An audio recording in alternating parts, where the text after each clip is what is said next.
इस दुनिया में हर शख्स इंसान नहीं, कुछ लोग बन जाते हैं बियॉन्डर्स, और बियॉन्डर्स बनने का रास्ता निकलता है पैथवे से। सोचो अगर तुम्हें एक ऐसी ताकत मिल जाए जो तुम्हें इंसान से गॉड बना दे, लेकिन हर कदम के साथ तुम अपनी इंसानियत खो दो। ये है अंधेरी दुनिया। तो चलिए जानते हैं 2025 का one of the best unnamed story, the Lord of mysteries. कहानी की शुरुआत बियॉन्डर्स की दुनिया से होता है, जहां इंसान अलग अलग बियॉन्डर्स एबिलिटीज हासिल कर सकता है सिर्फ पोशन पीने से। और इसमें बियॉन्डर्स की ओवरऑल 22 डिफरेंट एबिलिटीज हैं, जो नंबर 9 सीक्वेंस से शुरू होता है। नंबर्स जितना कम होगा, बियॉन्डर्स की एबिलिटीज उतनी ही ज़्यादा ताकतवर होगी। ताकतवर बियॉन्डर्स के पास गॉडली पावर्स होती है। इस एवोल्यूशन को कहा जाता है पैथ ऑफ डिवाइन। इसके बाद हम शिफ्ट होते हैं 5th जनरेशन आयरन एज, 9 सितंबर ईयर 1349 में, जहां एक औरत के पेट से मॉन्स्टर बाहर निकलता है। हमारा हीरो उस मॉन्स्टर से लड़ता है, लेकिन वो मॉन्स्टर उसे मार देता है और वह सारे एम्पायर को तबाह कर देता है। हमारा प्रोटैगनिस्ट मरने के बाद उसके साथ कुछ अजीब सा रिचुअल होता है, जिसमें वो पूरी तरह डूब जाता है। पर तभी वो अपने आप को एक दूसरी दुनिया में पाता है, यानी वो फ्यूचर से एकदम पास्ट में जाकर ट्रांसमिग्रेशन होकर आ जाता है। उसके सामने एक गन और खून के साथ एक डायरी भी पड़ा हुआ है, जो देखकर वो बहुत ही परेशान हो जाता है। तभी उसे खोए हुए थोड़ी थोड़ी यादाश्त आता है, पर तभी उसे कोई क्लाइन करके बुलाता है। तो वो देखता है कि वहाँ कोई नहीं रहता, बट ग्लास में और एक बंदा का शक्ल दिखता है। इससे उसे समझ आ जाता है कि वो ट्रांसमिग्रेशन करके यानी पुनर्जन्म होके यहाँ पहुँच गया है। वहीं दूसरी तरफ हम 2 लोगों की लाशें देखते हैं। इसे इन्वेस्टिगेट करने के लिए पुलिस ऑफिसर्स आते हैं। मरे हुए लोग हैं वेल्च और नाया, जो क्लेन के सेम यूनिवर्सिटी में पढ़े थे। क्लेन मोरिटी मरे हुए का क्लासमेट है और उसके माँ बाप मर चुके हैं। वो अपने भाई बहन के साथ रहता है। एक हिस्ट्री ग्रेजुएट लड़का जो पुराने फैसिक और हैरमेस में माहिर है। क्लेन उस डायरी को पढ़ता है, जिसे पता चलता कि 29 मई को वेल्च उससे मिलने आया था।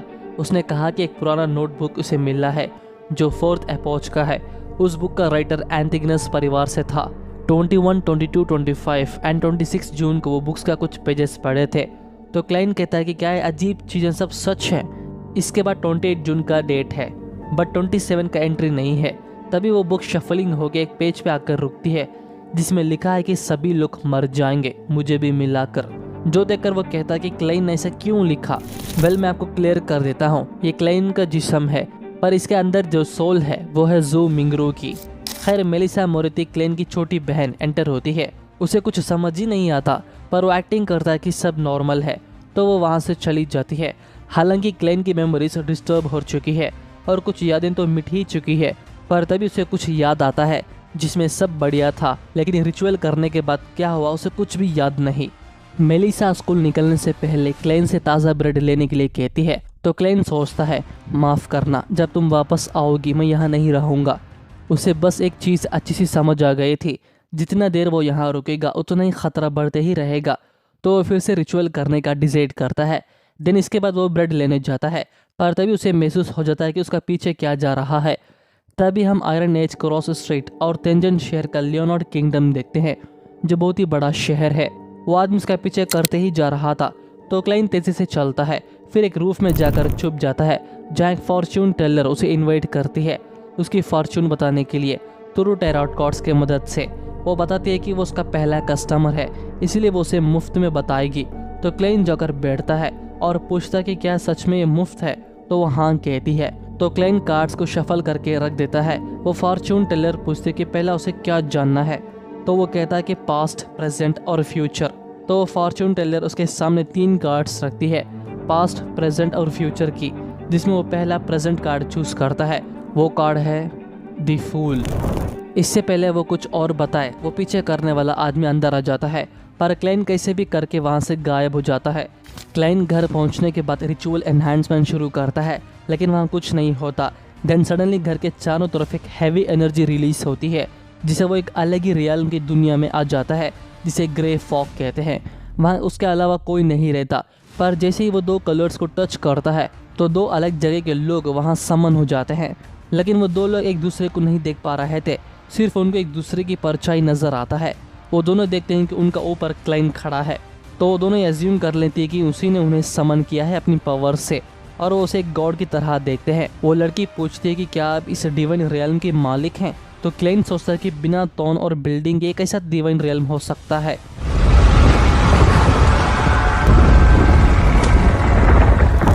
बस वो इतना ही सोचा था, एक पूरी बिल्डिंग और टोन उसके लिए तैयार हो जाता है। इससे वो समझ जाता है कि जो भी वो सोचता है वो हो जाता है। वो बंदा उससे पूछता है कि वो कौन है, तो हमारा हीरो सोचने लगता है क्या वो ज़ू मिंगरू है या क्लाइन है, लेकिन वो दोनों नाम बताने के बदले टोन में बैठकर अपना नाम दी फूल कहता है, जो टैरोट कार्ड का नाम है। वेल उस लड़की को सुपर नेचुरल मैजिक और मिस्टीरियस चीज़ें देखना बहुत ही पसंद है, तो वो देखकर खुश हो जाती है। फिर वो मिस्टर फूल से पूछते हैं कि बियॉन्डर बनने के लिए क्या करना होगा। तो क्लेन बात को संभालते हुए कहता है कि तुम्हारा इस सवाल का जवाब वो बंदा देगा। तो वो बताता है कि बियॉन्डर बनने के लिए किसी एक चर्च ज्वाइन करना होगा। हालांकि ज़्यादा लोग बियॉन्डर्स नहीं बन पाते, लेकिन बियॉन्डर्स सच में एग्जिस्ट करते हैं। वो अभी भी लड़ रहे हैं वो अंधेरों के खिलाफ। असल में इस बंदे के पास 2 सीक्वेंस 9 की पोशंस हैं, साइलर और ऑडियंस। इसे क्लाइन समझ जाता है कि ये डिफरेंट एबिलिटीज़ है। खैर उस लड़की वो बंदे से एक डीलिंग कर लेती है। फिर वो क्लाइन से रिक्वेस्ट करती है कि क्या वो गैदरिंग मीटिंग रख सकता है। तो क्लाइन सोचता है कि बार बार मिलने से उसे अपने बारे में पता चलेगा और वो घर भी जा पाएगा। तो वो मान लेता है और गैदरिंग मीटिंग के लिए हर मंडे 3 बजे प्रेजेंट होने के लिए कहता है। वेल इसके बाद वो अपने लिए एक कोड नेम सोचते हैं, जिसे क्लाइन ने टैरोट कार्ड से दी फूल रखा था। वैसे ही वो लड़की अपना नाम जस्टिस रखती है और वो बंदा दी हैंग्ड मैन। इसी के बीच क्लाइन को तेज़ी से सर दर्द होता है, तो वो गैदरिंग मीटिंग ख़त्म करके वापस अपना घर आ जाता है, जहां पुलिस उसका इंतज़ार कर रहे थे। उन पुलिस ऑफिसर्स में से एक वही था जो उसका पीछा कर रहा था, लियोनार्ड मिचेल, और दूसरा है डून स्मिथ, सीनियर ऑफिसर। वो दोनों उसके कमरे चेक करते हैं। लियोनार्ड वो डायरी पढ़ता है, सब मर जाएंगे मुझे छोड़ के नहीं। तो वो क्लाइन से पूछता है कि इसका क्या मतलब है। तो वो कहता है कि ये बात उसे भी नहीं पता। स्मिथ बोलता है मिस्टर गोवन अपनी बंदूक खो दी है। तो उसे लगता है शायद वो यही होगा। तो क्लाइन कहता है कि वो ड्रॉ में है। इवन वो बताता है कि कल रात वो खुद को गोली मार ली, लेकिन सुसाइड करने में फेल हो गया। उसके बाद उसे कुछ भी याद नहीं। तो स्मिथ कहता है कि उसे साइकिक से मिलना होगा, जिसे उसे अपनी मेमोरीज वापस मिल सकती है। वो उसे अपने साथ ले जाने वाला था, लेकिन क्लाइन मिली हुई छोटी सी टाइम गैप में एस्केप हो जाता है। लेकिन जैसे ही वो भागता है उस पर कोई पानी फेंकता है, बट वहाँ कुछ इंटरेस्टिंग होता है। लगता है एक बियॉन्डर वहाँ है। क्लाइन का हर रास्ता ब्लॉक होते ही जाता है, तो एक गाड़ी में बैठकर वहाँ से निकलता है। पर तभी वो देखता है कि वो उसे कहीं ले जाता है, और वो आदमी स्मिथ हिमसेल्फ था। देन क्लाइन फिर से अपने सपनों से जागता है। जैसे ही वो डोर ओपन होती है, क्लाइन अगेन स्मिथ से मिलता है। क्लाइन समझ जाता है कि उसने उसका सपना को ही मैनिपुलेट किया है। स्मिथ बोलता है, क्लाइन रात में हम तुमसे ज़्यादा ताकतवर हैं जितना तुम सोचते हो। तभी वहाँ का पूरा बिल्डिंग तबाह होता है और ख़तरनाक मंजर नज़र आता है। अचानक एक लड़की क्लाइन को पकड़ लेती है। स्मिथ कहता है कि वो बस तुम्हें शांत कर रही है। क्लाइन अब बस एक ऐसी दुनिया में आता है जहाँ साफ बादल है और क्लाइन को अपने पेरेंट्स दिखते हैं, लेकिन उस लड़की को उसका मन की बात नहीं दिखती। वो लड़की अपनी पावर्स का इस्तेमाल करके पूछती है, जब वेल्च और नाया मरे थे तब वो वहाँ क्या कर रहा था।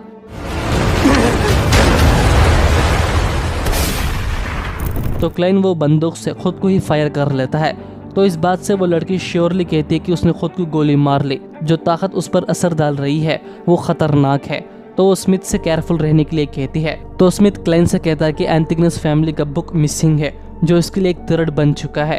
तो वो क्लाइन को एक ऑफर देता है उनके साथ ज्वाइन करने के लिए, एक बियॉन्डर बन के।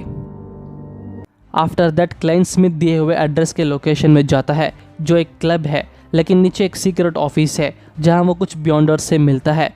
लियोनार्ड एजियन चर्च का मिडनाइट पोएट है। रॉयल राइडिन एजियन की Beyonder of the sleepless. Frye Beyonder of the corpse collector. Kenley Beyonder of the sleepless. खैर क्लाइन देखता है कि वो जगह बहुत ही खूबसूरत है। इसके बाद वो कैप्टन स्मिथ बियॉन्डर ऑफ नाइटमेयर से मिलता है। स्मिथ उसे आवा काउंटी पुलिस का स्पेशल ऑपरेशन डिपार्टमेंट में डालता है, जो सुपर नेचुरल इंसिडेंट संभालते हैं। स्मिथ उसका स्वागत करता है। फिर वो उससे ग्रेव्स के पास ले चलता है, जो नाइट हॉक के मेंबर्स थे। ज़्यादातर लोगों की मौत अपने कंट्रोल्स खो देने की वजह से हुई, तो वो उनके लिए प्रे करते हैं। आगे स्मिथ बताता है कि इंसान पोशन पीने से पैथवेज की ताकत हासिल कर सकते हैं। इनके एजियन चर्च के पास सीक्वेंस 9 के 4 पोशंस हैं, 4 अलग पैथवेज की, जिसे मैंने कहा था स्लीपलेस, कॉर्प्स कलेक्टर, प्रेयर और सीयर। तो स्मिथ क्लाइन को पोशन सेलेक्ट करने से पहले गाइडर ओल्ड नेल से मिलने के लिए कहता है, जो उसे गाइड करेगा कि कौन सा चूज करना बेहतर है। क्लाइन नेल से जाकर मिलता है बियॉन्डर ऑफ प्रेयर। वेल ओल्ड नेल एम्परर रोसेले बुक की ट्रांसक्रिप्ट करने की कोशिश कर रहा है, जो 150 ईयर से कोई नहीं कर सका, इवन ये भी। तो क्लाइन वो बुक लेकर देखता है जो कि चाइनीज लैंग्वेज में लिखा है। आप सब अच्छे से जानते हो क्लाइन मॉडर्न फ्यूचर से ही पास्ट में आया है, तो ऐसे लैंग्वेज बहुत ही ईजिली समझ जाती है, जिसमें लिखा है नवंबर 18 मैंने एक इंसान को देखा, वो किस्मत वाला मुझसे मिला, इस दौर का हीरो रोसेले गुस्ताफ। जनवरी 1 ईयर 184 लेडी फ्लोरेना पार्टी कर रहे थे। ताकत जो सब कुछ करता है, लेकिन वो पोशन लेने में परेशान था कि कौन सा पोशन लेना चाहिए, सीयर या मरोडर। ओल्ड नेल पूछता है कि वो क्या कर रहा है, तो क्लाइन बताता है कि वो इस बुक को समझने की कोशिश कर रहा है, जो सुनकर ओल्ड नेल हंसने लगता है कि वो मजाक कर रहा है। वेल अब क्लाइन डिसाइड कर लिया था कि उसे कौन सा पैथवे सेलेक्ट करना है, सीयर।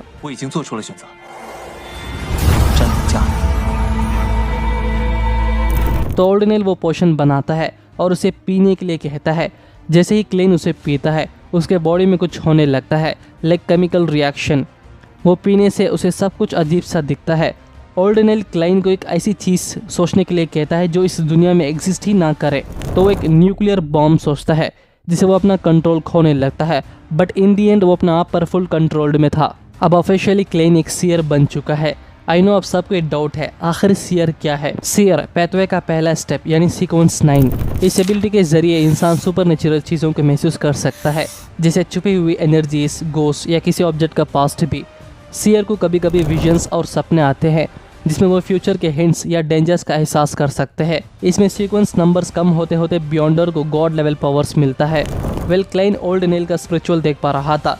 नेल बताता है कि विजन पावर ऑफ ऑन करने के लिए उसे बस अपने सर पर 2 बार टैप करना होगा, तो क्लाइन ऐसा ही करता है। इसके बाद वो स्मिथ से जाकर मिलता है। क्लाइन को एडवांस पेमेंट 12 पाउंड्स मिलता है, जो देखकर वो खुश हो जाता है। तो पहला वो अपने वर्क के लिए एक स्टिक लेता है। उसका पहला असाइनमेंट ही एक किडनैपिंग बच्चा एलियट को रेस्क्यू करने का है। इस मिशन में उसका को वर्कर है लियोनार्ड। देन क्लाइन अपनी सीयर पावर एक्टिवेट करके उसे ढूंढता है।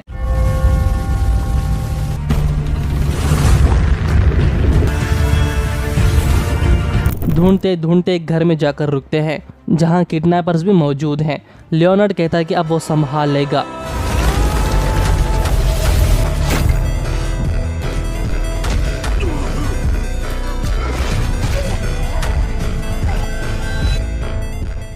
लियोनार्ड अपनी कमाल की एबिलिटी से उन्हें मार देता है, पर वो नहीं मरते और ना ही वो आम इंसान है। असल में वो एक मॉन्स्टर्स है।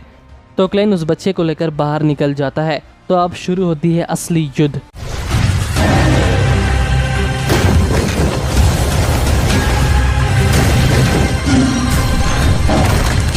इसकी एनिमेशन क्वालिटी बहुत ही ज़बरदस्त है और मॉन्स्टर्स भागने की कोशिश करते हैं, बट सडनली वहाँ एक क्रिम्सन रियल्म अपीयर होता है जो लियोनार्ड का है। वो उन मॉन्स्टर्स को तड़पा तड़पा कर मारता है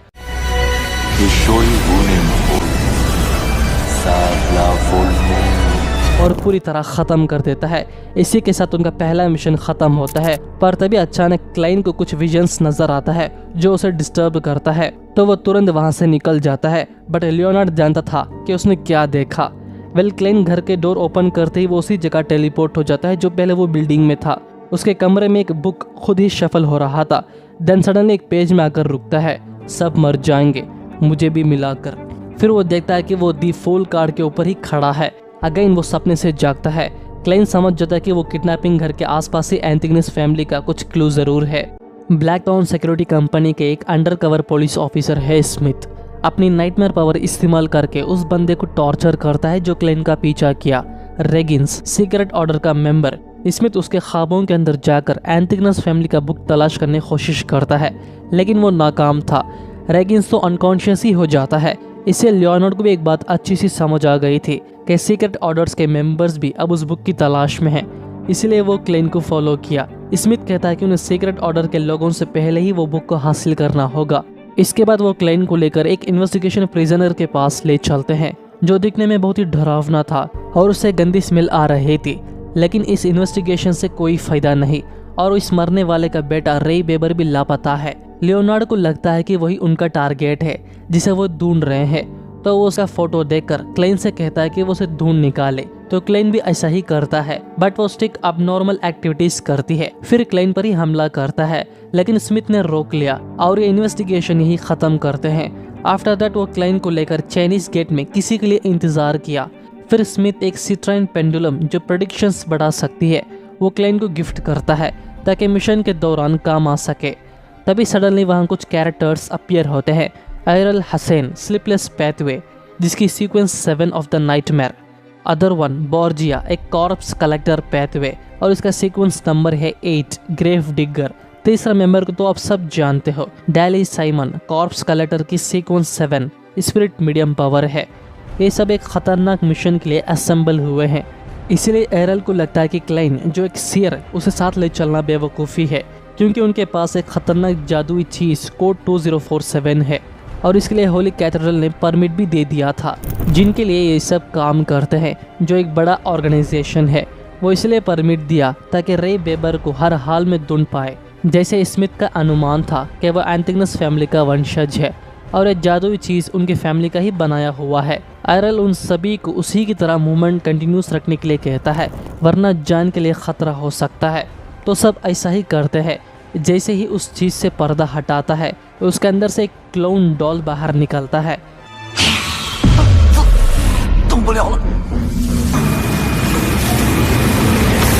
लियोनार्ड उस थ्रेड कार्ड के क्लाइन को जगा लिया। तभी क्लाइन को ये रियलाइज होता है कि ये कितना खतरनाक है। वो डॉल उसी का पीछा ही कर रहा था क्योंकि क्लाइन ने एंटिगनस फैमिली का बुक टच किया। तो जब तक उस बुक की थोड़ी सी भी ऑरा रहेगी वो डॉल रिएक्ट करेगी। स्मिथ अपनी बात कह ही रहा था, इतने में ही उस डॉल के रेडियस में आकर वो फ्रीज हो जाता है। तो डैली उसे जगाती है। फिर क्लाइन उसे रे वेबर का कोड दिखाता है तो वो डॉल बेकाबू हो गया, जिसे कंफर्म हो जाता है कि रे वेबर ही एंटिगनस फैमिली का वंशज है। तो वो तुरंत तलाश करना शुरू कर दी। वहीं दूसरी तरफ एक वेयर हाउस में रे वेबर उस बुक के साथ रिचुअल एनहांसमेंट शुरू कर देता है। वो बुक उसके शरीर में पूरी तरह ऑब्जर्व होकर एक खतरनाक मॉन्स्टर में ट्रांसफॉर्म हो जाता है। इन सब के बीच एक जोकर अपीयर होता है।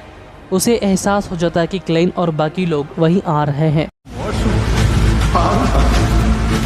क्लाइन उस जगह का खतरा लेवल देखते ही परेशान हो जाता है क्योंकि डेंजर लेवल पीक में था। एट दिस मोमेंट सभी फोकस में थे। तभी सडनली वो मॉन्स्टर बाहर निकलता है। वो जादुई चीज 2049 उसके आंखों में दिखते ही वो उसकी तरफ आगे बढ़ता है।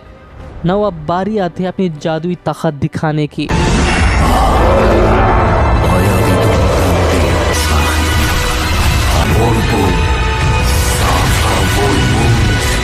ब्लैक टॉन के मेंबर्स सभी उसे कंट्रोल करने के लिए पूरी ताकत से लड़ते हैं, लेकिन उस बुक की एनर्जी हाई लेवल थी जिसे इस मॉन्स्टर को कंट्रोल कर पाना नामुमकिन लगता है। वो मॉन्स्टर उस बुक को हर हाल में पाना चाहता है, बट ये काम उतना आसान नहीं। डैली अब पूरी तरह सीरियस हो गई थी, तो वो स्मिथ से कहते कि उसे बस थोड़ी सेकंड्स के लिए होल्ड करो, मैं इसे ख़त्म करती हूँ। तो स्मिथ और लियोनार्ड अपनी पूरी जी जान से लड़ते हैं और इसे ध्यान भड़काते हैं, पर वो नोटबुक उन पर अचानक हमला कर दी। अचानक हमला होने से कैप्टन स्मिथ और लियोनार्ड बहुत ही इंजर्ड हो गए थे। एरल भी कुछ नहीं कर सका। बॉर्जिया तो डर के ही भाग गया था। स्मिथ बिना हार माने अपनी पूरी ताकत लगा देता है, जो देखकर क्लाइन भी अब इस खेल में एंटर होता है।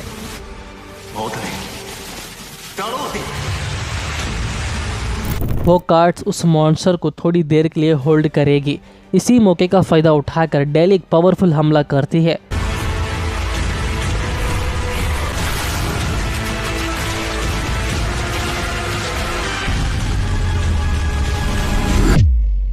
जिसे वो इंजर्ड हो गई थी, पर हीलिंग पोशन देकर उसे ठीक कर दिया।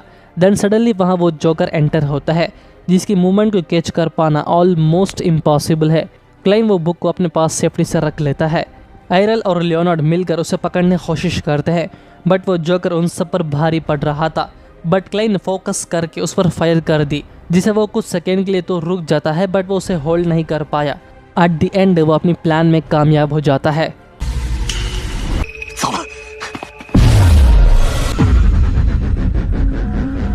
वो उन सबको अपनी डोमेन में कैद करके बहुत ही खुश महसूस करता है।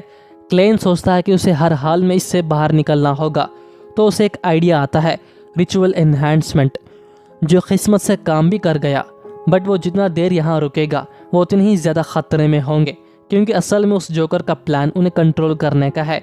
इसीलिए वो अपनी भविष्य देखता है, असली दुनिया लौटना सुरक्षित है या नहीं।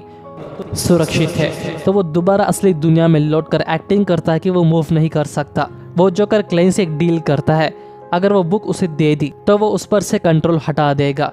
एक पुराने सियर होने के नाते वो उसे एक मौका देना चाहता है और उसे ये भी बताता है कि सियर पेथवे का सीक्वेंस 8 की एबिलिटी क्या है। बिफोर वो कुछ कर पाए, क्लेन उसे भी डोमेन के अंदर घसीट लेता है। एंड नाउ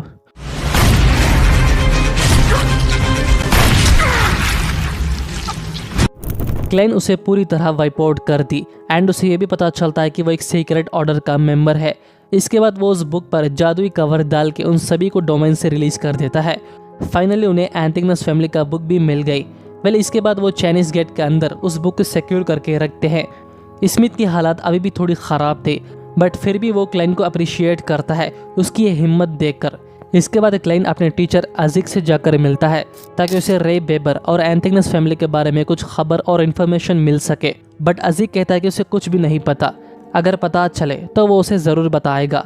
क्लेन अब वहाँ से चले जाता है। Then for the first time हम अजिक के पीछे एक स्कल मॉन्स्टर को अपीयर होते हुए देखते हैं। एक इंसान अपनी जान की भीख मांगता है, तभी एक बंदा कहता है, तुम्हें तड़पा कर मारना ही मेरी सबसे बड़ी दया है तुम पर। हानस विंसेंट द हॉनरेबल ओरेकल से कहता है कि मुझे एक आखिरी मौका दीजिए ताकि मैं अपना काम पूरा कर सकूं। एंटिगनस परिवार का बुक बहुत ही अजीब और मिस्टीरियस है।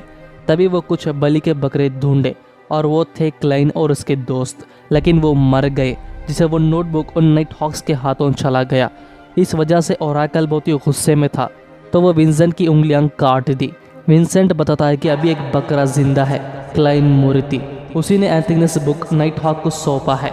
तो विंसेंट ओरेकल से भीख मांगता है कि वो उसे आखिरी मौका दे ताकि वो उसे ख़त्म करके उस बुक को वापस हासिल कर सके। ठीक है, ये तुम्हारा आखिरी मौका है।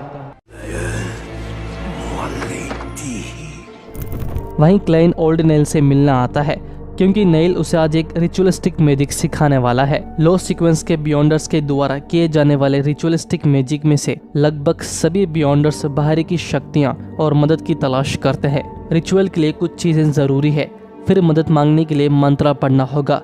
तो नेल उसे रिचुअल करके दिखाता है। रिचुअल करते समय एक चीज जहन में रखनी होगी, रिचुअल करने वाला हमेशा किसी अनजान से बात करने की कोशिश ना करना चाहिए, वरना अबीस की दुनिया में फंस जाएगा जहां वो सिर्फ मौत का इंतजार करता रहेगा। नेल अब प्रार्थना शुरू कर देता है और वो इस प्रार्थना से एक चीज मांगता है, 30 पाउंड का खर्च चुकाना। हाँ, मिस्टर नेल 30 पाउंड का कर्जदार है, जो सुनकर क्लाइन को बेवकूफ़ वाली चीज लगती है। वो बाहर निकलते ही नेल को एक मालदार की पर्स मिलता है जिसके अंदर बहुत सारे पैसे थे। तभी उस पर्स का हकदार आता है, तो नेल उसकी पर्स उसे वापस कर दी। इसकी ईमानदार को देखकर वो आदमी नेल को 30 पाउंड गिफ्ट करता है, जो देखकर क्लाइन को बहुत ही हैरान था। नेल उसे समझाता है कि यही है मैजिक की शक्ति, जिसका रूल सिंपल है, जो चाहो करो पर नुकसान मत पहुंचाओ। तभी एक फॉर्चून टेलर उसे इनवाइट करती है डिविनेशन क्लब में। उस बिल्डिंग में से एक बंदा क्लाइन को ही घूर रहा था। क्लाइन अपनी फॉर्चून देखता है, बट उसे कुछ खास इन्फॉर्मेशन नहीं मिली। उस फॉर्चून टेलर की सेहत ठीक नहीं था। क्लाइन अपनी स्पिरिचुअल पावर से उसके बॉडी को एनालाइज करता है। क्लाइन उसे एडवाइस करता है कि उसे जल्द से जल्द डॉक्टर को दिखाना होगा, खासकर उसके फेफड़ों के लिए और उसका आंख भी। वो फॉर्चून टेलर पूछता है कि क्या तुम डॉक्टर हो या हर्बलिस्ट? दोनों में से कोई नहीं, मैं एक सीयर हूँ।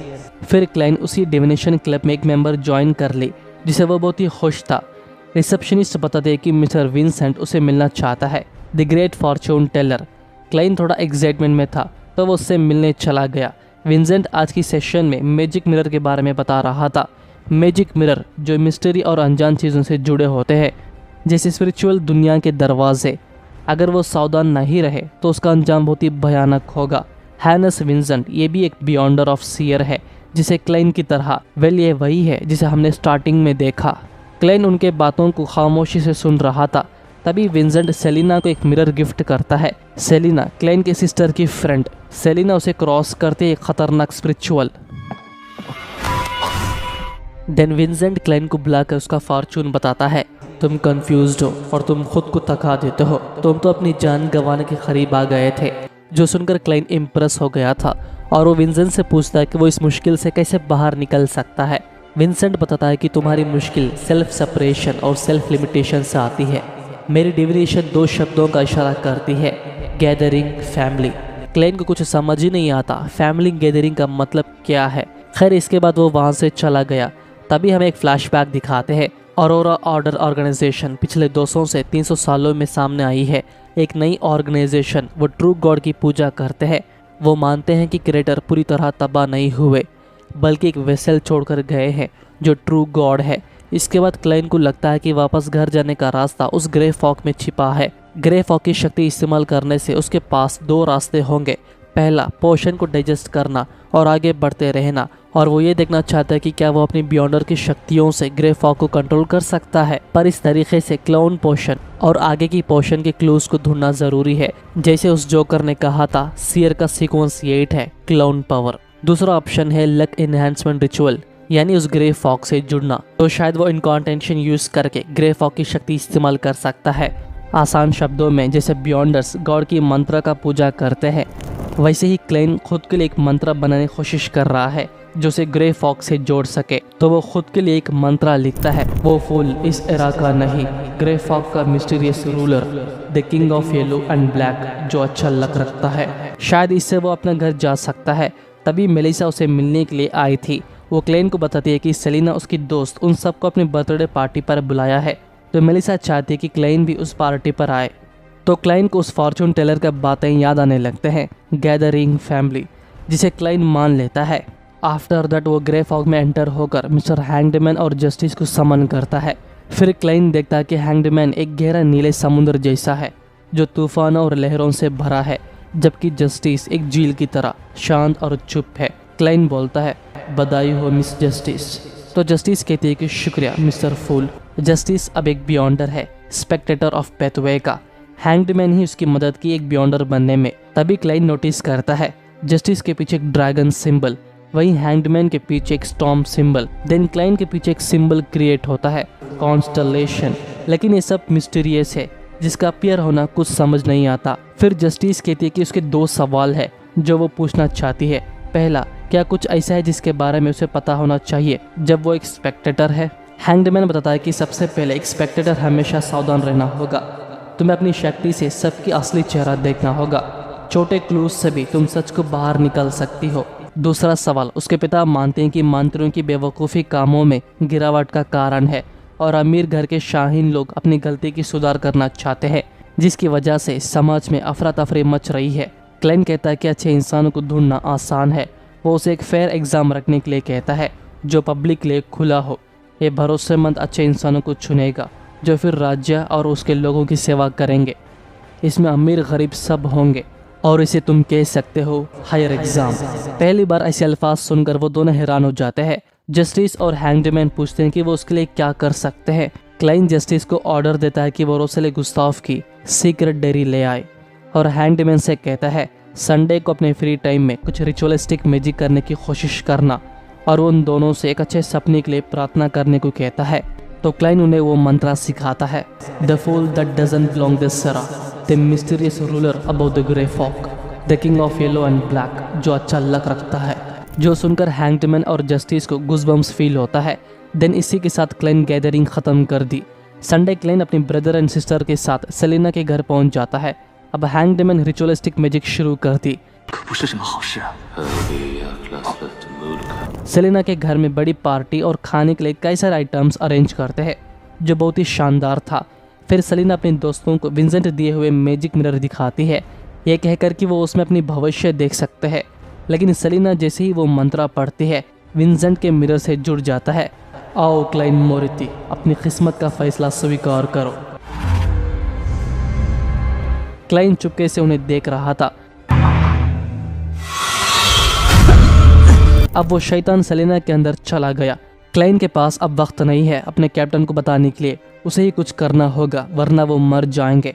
तो उसे नाइल बताए हुए एवरनेट गॉडेस के रिचुअलिस्टिक मैजिक याद आता है और वो रिचुअल करने के लिए सब सामान वही थे।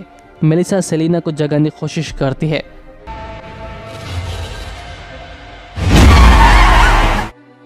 वो शैतान उन्हें बेहोश कर दी।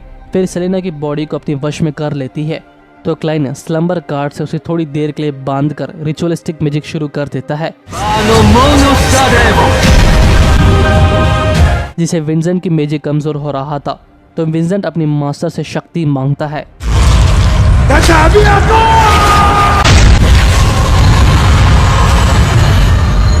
जो शैतान को स्लम्बर से आज़ाद कर दी। क्लाइन अब भी रिचुअलिस्टिक मैजिक को जारी रखता है, पर वो शैतान उस पर हमला कर देती है और इसकी स्पिरिचुअल पावर को ऑब्जॉर्व कर रही थी। वो शैतान बोलती है, तुम मरोगे क्लाइन मोरेटी, तुम मास्टर द्वारा दी गई मौत की दया से बच गए। तुम्हें बियॉन्डर शक्तियाँ मिली है जो तुम्हारी नहीं। बताओ तुमने एंटिगनस परिवार के बुक के अंदर क्या देखा। क्लाइन कुछ भी नहीं कर पा रहा था। तभी जस्टिस भी रिचुअलिस्टिक मैजिक शुरू कर दी, जिसे क्लाइन वापस अपने कंट्रोल में आ जाता है। जस्टिस की प्रार्थना से विंसेंट की शक्तियाँ कमज़ोर पड़ गई तो वो अपने हाथ को ही फाड़ कर क्लाइन मोरेटी के अगेंस्ट इस्तेमाल करता है।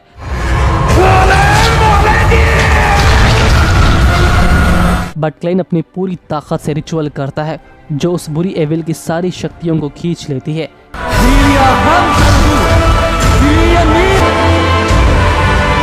इसी मौके का फायदा उठाकर क्लाइन उस मिरर को तोड़ देता है। खैर आखिरी में वो अकेले ही सबको बचा लिया।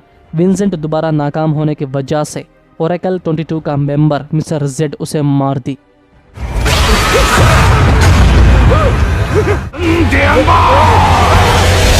ये सब होने के बाद क्लाइन स्मिथ को लेकर विंसेंट के घर इन्वेस्टिगेशन करने आता है, जहां वो मरा पड़ा हुआ है। क्लाइन स्मिथ से पूछता है कि ट्रू क्रिएटर किस तरह की बुरी एंटिटी है। तभी स्मिथ उस एविल क्रिएटर को देखता है। क्लाइन और उसके साथी एक मैजिशियन शो में हिस्सा लेते हैं। मिस्टर ट्रीस एक मशहूर और टैलेंटेड मैजिशियन है। क्लाइन स्मिथ से पूछता है डेलिक कहाँ है, तो स्मिथ उसे बताता है कि HQ ने एंटिगनस नोटबुक को बैकलैंड ले जाने के लिए भेजा है। स्मिथ अपनी इंजरीज से पूरी तरह रिकवर नहीं हुआ। स्मिथ बताता है कि अल्फाल्फा ट्रेजेडी के पीछे एक छुपी हुई कहानी है। तभी एक लड़की अपने फियांसे के बारे में जानना चाहती है। वो अल्फाल्फा पर है, जिसने 1 महीना पहले अपने वापसी का सफ़र शुरू किया था, लेकिन अभी तक पोर्ट पर नहीं पहुंचा। क्लाइन अपनी शक्ति से उसका तलाश करता है, जिसे पता चलता कि वो एक सुरक्षित शहर में है। ट्रिस अपने इन्फ्लुएंस के थ्रू उसे वापस अपने फियांसे के साथ मिलवा दी, तो वो लड़की उसे थैंक्स करती है। फिर वो मेयर को क्लाइन से मिलवाती है कि इसी ने उसका सुरक्षित का अंदाज़ा लगाया।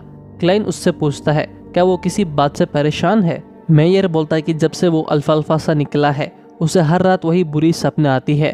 तो क्लाइन उसके सपनों के अंदर जाता है, एक ऐसी ओशियन के बीच जलता हुआ बोट और लोगों की लाशें।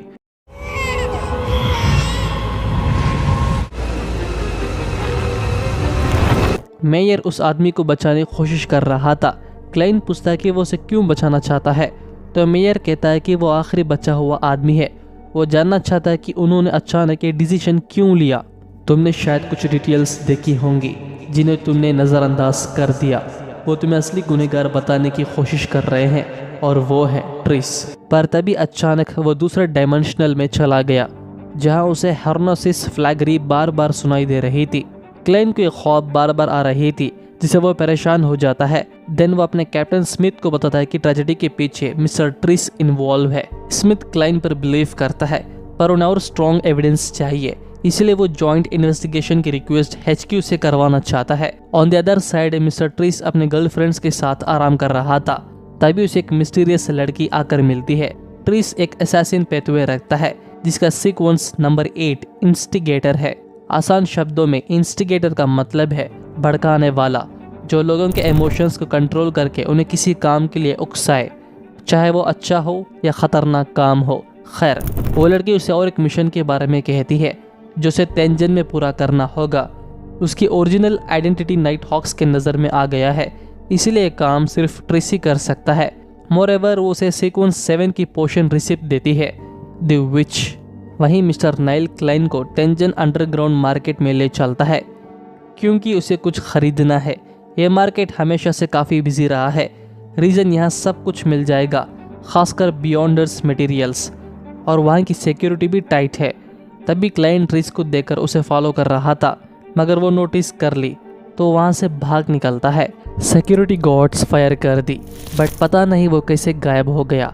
क्लाइन भी ऊपर जाके कैप्टन को बताता है कि ट्रेस एस्केप हो गया है, तो स्मिथ उसे अपने साथ ले जा रहा था। एंड नाउ क्लाइन अपनी सीयर पावर से उसकी तलाश शुरू कर दी। 官方给出的初步评估为刺客途径的序列8教唆者。 स्मिथ कहता है कि असैसिन पेथवे में डीमन सेक्ट शामिल है। डीमन सेक्ट एक खतरनाक ऑर्गेनाइजेशन है जो तबाही फैलाते हैं। वो एक छुपी हुई गॉड की पूजा करते हैं जिसे प्राइमोर्डियल डीमनस कहते हैं, और उनके सभी हाई रैंकिंग मेंबर्स औरतें हैं। क्लेन की डिविनेशन एक होटल की तरफ इशारा करता है। अचानक इन्वेस्टिगेटर्स आने से वहाँ की औरतें डर के बाहर निकलते हैं। तभी एक लड़की क्लेन से टकराती है। वो लड़की बोलती है, मुझे माफ़ कर दो, मेरी सेहत ठीक नहीं, तो मैं डॉक्टर से मिलने जा रही हूँ। ये कहकर वो वहाँ से निकल गई। क्लेन अपनी सीयर पावर से भी चेक कर ली और ना ही स्मिथ को वहाँ ट्रेस मिला। ट्रेस अचानक गायब होने से वांटेड पोस्टर डाल देते हैं। बियॉन्डर ऑर्गेनाइजेशन और पुलिस ऑफिसर्स ने कई दिन तक खोजा पर कुछ नहीं मिला, जिसे यह ऑपरेशन जल्द ही बंद कर दिया गया।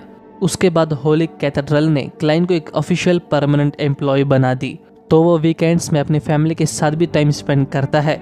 बट वो ग्रे फॉग का शक्ति इस्तेमाल नहीं कर पाया, जिसे घर वापस जाना आसान नहीं होगा। ऑल्दो क्लाइन मिस्टिज्म क्लासेस और कॉम्बैट ट्रेनिंग भी जारी रखता है। ऐसे ही कुछ दिन शांति से गुजर रहे थे, मगर तभी तेंजन पुलिस HQ का कहना है कि पिछले 2 हफ्तों में मौत की गिनती 5 गुना बढ़ गई है। 8 अगस्त 1 दर्जन या उससे ज्यादा महिला वर्कर्स लीड पॉइजनिंग से मर गई। अगस्त 11 कुछ लोग आग से जलकर राख हो गए। वहीं कुछ लोग बेहद गरीबी के कारण में सुसाइड कर ली, जो देखकर क्लाइन को बहुत ही बुरा लगता है, क्योंकि क्लाइन की माँ भी गरीबी के कारण मर गई थी। क्लाइन अपनी डिविनेशन पावर से देखता है कि हर मौत के पीछे एक औरत का हाथ है। अगर सभी नॉर्मल डेथ को साइड रखकर देखे, एक जवान औरत का हाथ हर दूसरी घटनाओं में मौजूद है। क्लाइन और लियोनार्ड को उन सभी घटनाओं में कुछ कॉमन नजर आता है। हर केस में बियॉन्डर्स की कनेक्शन या लोग जल्दी ही मर जाते हैं, बट उनके लाइफ स्पैन किसी ने जबरदस्ती कम कर दिया। उन्हें लगता है कि उनका मकसद जिंदगी का इस्तेमाल एविल गॉड या शैतानों को जगाने के लिए है, या एक खतरनाक कर्स देने के लिए। यही असली वजह हो सकता है। तो स्मिथ चाहता है कि उन्हें ढूंढकर इस रिचुअल को रोके। लियोनार्ड उन लोगों में से एक की एमुलेट देता है ताकि क्लेन सीयर पावर से उन्हें ढूंढ सके। तो उसकी डिविनेशन एक घर दिखाता है जिसे वो तुरंत उसे फॉलो करके जा रहे थे। तभी हम उस घर में एक औरत को देखते हैं। क्लेन श्योर है कि वो यही है। स्मिथ कहता है कि वो लोगों को अपने ख्वाब में खींचेगा। लियोनार्ड आगे बढ़कर हमला करेगा। उस लड़की को एहसास हो जाता है कि वो लोग यहाँ पहुँच गए, तो वो हिडन फिगर इस्तेमाल करके इनविजिबल हो जाती है और वो कुछ बुरे आत्माओं को भी समन कर ली। तभी अचानक वो फेयर पर हमला करती, पर उसे नहीं पता था वो एक नाइटमेयर है। लियोनार्ड पूरी ताकत से उस पर वार करता है,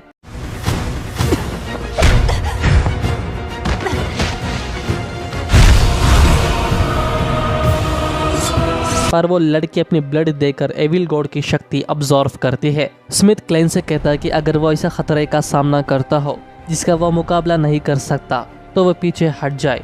बट क्लेन को ये पता था कि लियोनार्ड और बाकी लोग उसे इजीली हरा नहीं सकते। तभी लियोनार्ड उस पर फायर कर दी, बट वो लड़की सब्स्टिट्यूशन स्पेल यूज करके बच जाती है। देन वो वापस घर के अंदर हाइड होने ट्राई करती है। उस घर के अंदर पहले से कुछ बुरे आत्माएं रहते हैं। अब वो लड़की उस बुरी गॉड की पूजा करना शुरू कर दी, जिसे अंदर हाईली पावर रिलीज हो रही थी। क्लाइन उन बुरे सोल्स को देखकर शॉक हो जाता है।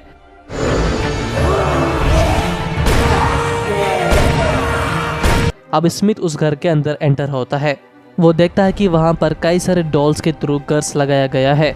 वो लड़की प्राइमोर्डियल डीमंस की शक्ति इस्तेमाल करती है, बट स्मिथ अपनी खास एबिलिटी में से एक द स्लीपलेस यूज करके अपने आप को प्रोटेक्ट कर ली, बट उसे ब्लीडिंग हो रही थी। इसी मौके का फायदा उठाकर वो लड़की एस्केप होने ट्राई करती है। लियोनार्ड उसे पकड़ने की कोशिश करी, मगर वो लड़की उस पर कर्स लगा दी। देन वो उस कर्स को एक्टिवेट करती है, बट लियोनार्ड उस कर्स हटाने के लिए कुछ रिचुअल करता है।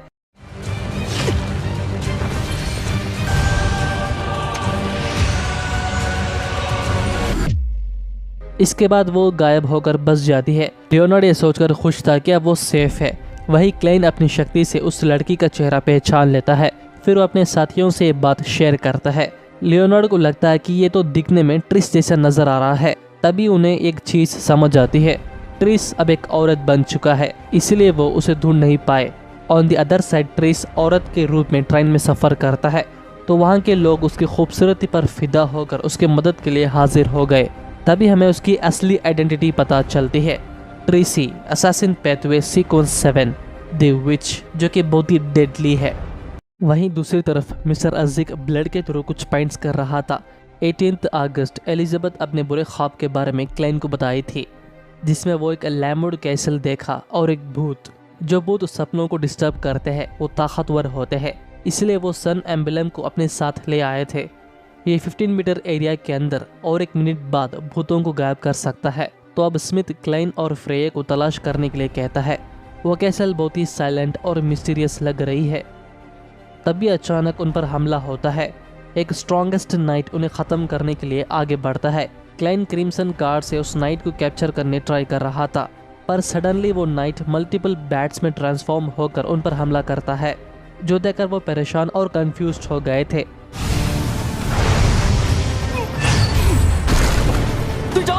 उस नाइट ने सन एम्बलम को दूर फेंक दी। फिर स्मिथ पर बिना रुके वार करते ही जा रहा था। तभी क्लाइन उस एम्बलम उठाने भागता है, मगर वो नाइट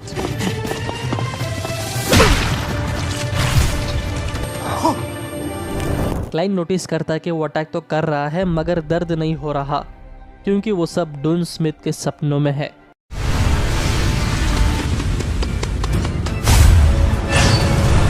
वो नाइट जैसे ही स्मिथ पर अटैक करता है, स्मिथ सन एम्बलम की ताकत रिलीज कर दी, जिसे वो सन पावर के सामने टिक नहीं पाता। नाइट हार जाने के बाद बाकी कमज़ोर आत्माएं भी सील हो रहे थे और वहाँ उन्हें एक फ़ोटो मिलती है। शायद ये 4th अप्रोच का है, यानी 1000 साल से भी पुराना। स्मिथ कहता है कि शायद ये कैसल का पहला मालिक है। कहा जाता है कि वो गायब हो गया। क्लाइन को वो बंदा मिस्टर अज़िक जैसा लग रहा था, जो सोचकर वो परेशान था। स्मिथ बताता है कि यहाँ का खतरा और आत्माएं पूरी तरह ख़त्म नहीं हुए, इसीलिए उन्हें और यहाँ कुछ देर रुकना होगा। हर 2 घंटे के बाद एक के बाद नज़र रखेंगे। क्लाइन बताता है कि पहले वो वॉच करेगा, तो बाकी दोनों बाहर इंतज़ार करते हैं। क्लाइन सोच रहा था कि ये एम्बुलम सन पैथवे से जुड़ा है, तो वो उसके बारे में और समझने के लिए ग्रे फॉग का शक्ति इस्तेमाल करता है। तभी हमें उस एम्बुलम की सोर्स पता चलता है। The church of the eternal blazing sun के पास सन पैथवे है। वो आदमी सन पैथवे ऑब्जर्व करने की कोशिश की, लेकिन गोल्डन लिक्विड सील से कंट्रोल नहीं हो सका। तो क्लाइन खुद अब एंटर होकर उसे टच करता है। वो ताकत कोई मामूली शक्ति नहीं, सूरज की बहती हुई आग की है, जो उसे और उसके कैसल को ही जला देता है।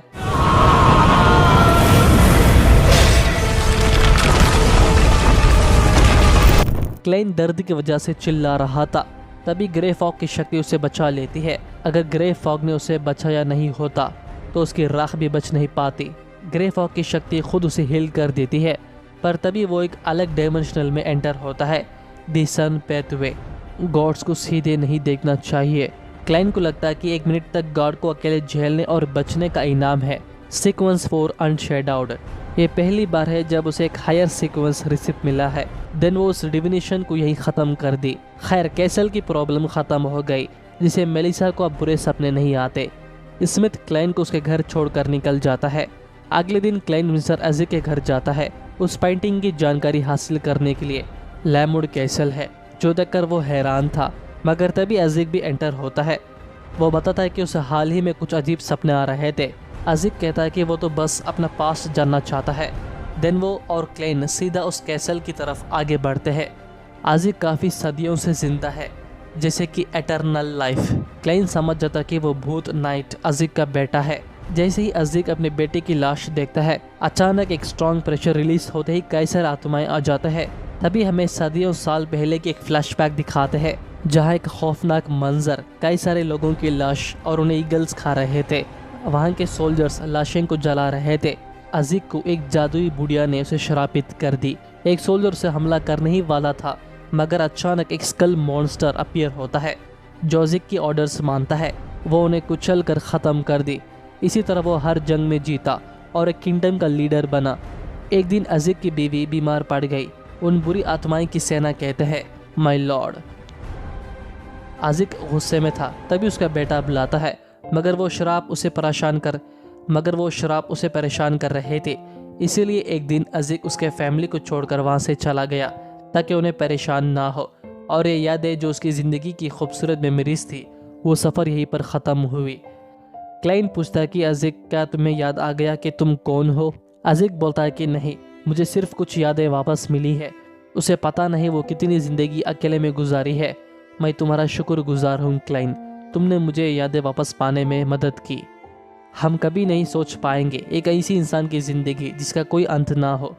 वो समुंदर में एक जहाज़ की तरह हमेशा भटकता हुआ बिना किसी किनारे के, लेकिन खुशकिस्मती से उसके पास एक फैमिली है और वो उनसे मिलने जाता है।